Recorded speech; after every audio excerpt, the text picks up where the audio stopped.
Comme toujours, la semaine dernière, la planète foot a été illuminée par les couleurs vert, rouge et jaune. De l'Asie, avec des joueurs comme William Matam, Georges-Paul Ntep et bien évidemment l'Europe, Bryan Mbeumo, Pemi Moubagna, les Lions et Nantes ont réussi à marquer d'une empreinte considérable la planète foot durant la semaine dernière.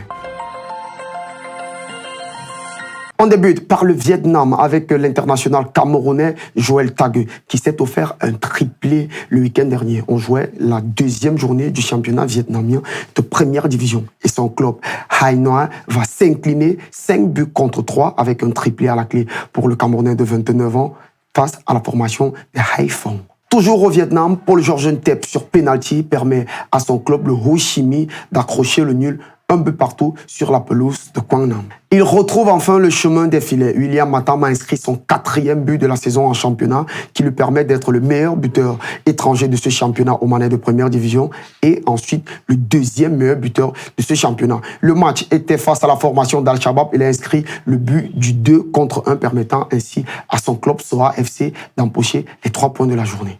Il a fallu attendre la 90e minute pour voir Jérôme Ngom donner le coup de massue final à la formation de Dacia. On rappelle que le Sheriff Tirabsol était en déplacement sur la pelouse de Dacia et au final, son club s'impose sur un score de 4-0 et consolide son fauteuil de leader avec 25 points. Avec désormais 4 buts et une passe décisive lors des 5 dernières rencontres, Georges Kevin Koudou est tout simplement inarrêtable. Le milieu de couloir camerounais s'est encore offert un but en milieu de semaine lors de la victoire 2-0 de son club Damak FC face à la formation d'Al Akdoud. Il est en feu, il est inarrêtable, il est insaisissable et il est intenable.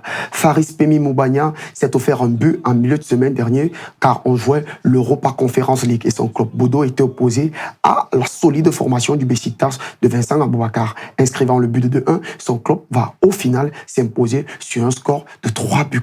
Dylan Ekongolo, le jeune, l'ancien pensionnaire de la Katisport Academy, s'est offert un but et a offert la victoire à son club, le Torpedo Kutaisi, lors du succès 2-1 face à la formation de Graga. On jouait le championnat géorgien de première division.